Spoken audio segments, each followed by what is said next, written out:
হযরত আলী রাদিয়াল্লাহু তাআলা আনহু যে ঘরের ভিতরে শুয়ে আছে, আপনাদের কি মনে আছে? আলী রাদিয়াল্লাহু তাআলা আনহু সকালবেলা যখন ঘরের ভিতরে প্রবেশ করেছে, মুখের উপর চাদরটা দেওয়া আছে। কেউ কেউ বললে অবস্থায় কতল করে দাও, আবার কেউ কেউ বলল না না, যদি করে মুহাম্মদ না থেকে অন্য কেউ থাকে। বলেন তো, পাঁচজন একসাথে হলে দ্বিমত হয় কি হয় না? জোরে বলেন। এই অবস্থার ভিতরে বলে ঠিক আছে, আগে তার চেহারা দেখাও। চেহারা দেখার পরে দেখলো না আবু তালেবের সন্তানের হযরত আলী, না, তাকে কতল করা যাবে না। এই মুহূর্তের ভিতরে বলেন তো দেখি, ফাঁসির রায় হয়ে গেছে। সন্ধ্যার সময় যদি 3টা ঘুমের ট্যাবলেট খাওয়া দেওয়া হয়, রাত 10টার সময় তো ফাঁসি হবে। চোখে কি ঘুম আসবে? জোরে বলেন। অথচ তাফসীরের কিতাবের ভিতরে আসছে, হযরত আলী রাদিয়াল্লাহু তাআলা আনহুকে সকালবেলা গিয়ে এই যে কথোপকথন করতেছে, আল্লাহর পয়গম্বর জলিল কদর সাহাবী আলী রাদিয়াল্লাহু তাআলা আনহু টের পায় না, তিনাকে ধাক্কা দিয়ে ঘুম ভাঙায়। আল্লাহু আকবার, আরো জোরে বলেন আল্লাহু আকবার। তাকে নাড়া দিয়ে ঘুম ভাঙাইতেছে।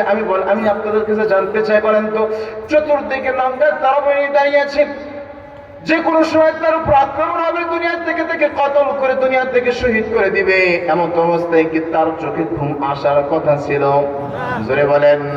হযরত আলী রাদিয়াল্লাহু তাআলা আনহুকে যখন ডাক দিয়ে উঠানো হলো, ওই মুহূর্তের ভিতরে জিজ্ঞাসা করলো, কি ব্যাপার, তোমার তো এখানে থাকার কথা না, তো এখানে তো মুহাম্মাদের থাকার কথা, তুমি এখানে কেন আছো? ও মুসলমান ইমানদার আল্লাহর গোলাম, উল্টা জারি দিয়েছে।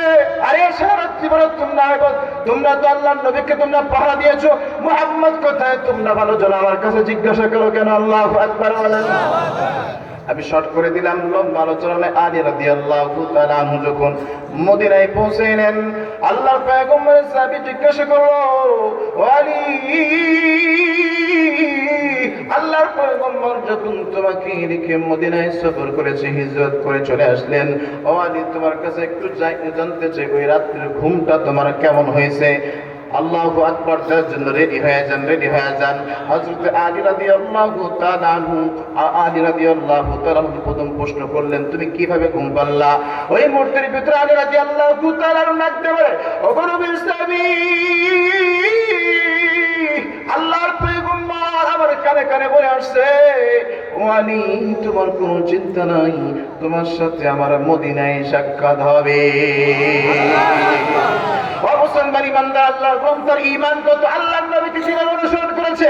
আলী রাদিয়াল্লাহু তাআলা আনহু বলে যে পয়গম্বর সাদিক, সত্যবাদী, কাফের বেঈমান না, যে নবী সম্পর্কে সত্যবাদী উপাধি দিয়েছে।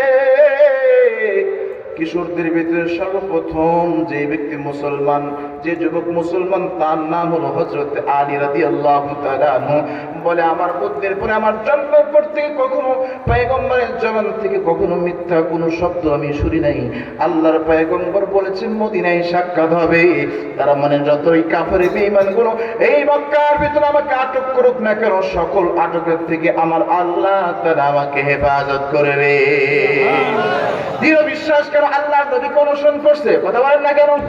আল্লাহর নবী কি এমন ভাবে অনুসরণ করছে, তার একটা কথা মাথার ভিতরে ঢুকাইছে যে আল্লাহ পাক রব্বুল আলামিনের পয়গম্বর বলেছে, তোমার সাথে আমার মদিনায় সাক্ষাৎ হবে। কোথায় সাক্ষাৎ হবে?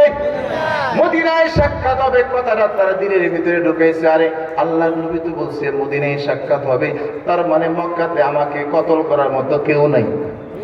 কথা বলেন না কেন? এবার সাহাবায়ে কেরাম জিজ্ঞাসা করলো, গো আল্লাহর নবীর সাহাবী, ও আলী, তোমার কাছে একটু জানতে চাই, সেই রাত্রিতে তুমি কেমন ঘুম পেয়েছিলে, কেমন ঘুম তোমার হয়েছিল? হযরত আলী রাদিয়াল্লাহু তাআলা নবীর সাহাবী, আমার জীবনে যত ঘুম আমি পেরেছি, ওই রাত্রের মতো এত মজার ঘুম আমার জীবনে কোনোদিন পারি না। সেই রাত্রির মতো এত মজার ঘুম আমি কোনোদিন পারি নাই। কেন? জনাবে মুহাম্মদ রাসূলুল্লাহ, যে পয়গম্বর সাল্লাল্লাহু আলাইহি ওয়াসাল্লাম বলেছেন, তিনি সাদিক, তিনি আল আমিন, যার সম্পর্কে আল্লাহ পাক রব্বুল আলামিন বলেছেন, ওয়া মা আরসালনাকা ইল্লা রাহমাতাল লিল আলামিন, তিনি রাহমাতাল লিল আলামিন, তিনি চরিত্রবান। তিনি বলেছেন মদিনায় সাক্ষাৎ হবে। এই কাফের বেঈমানরা যতই আসুক না কেন আমাকে কতল করতে পারবে না। আমার নবী বলেছে, বিদায় আমি নিশ্চিন্তে সেদিন ঘুমিয়েছি, আমার ঘুমের ভিতরে কোনো ব্যাঘাত ঘটে না। সুবহানাল্লাহ। আল্লাহর নবী সাল্লাল্লাহু আলাইহি ওয়াসাল্লাম কেমনে অনুসরণ করেছে। মুহতারাম হাজির, এবার আসেন আল্লাহ রাসূল সাল্লাল্লাহু আলাইহি ওয়াসাল্লাম বলেন, দেখেন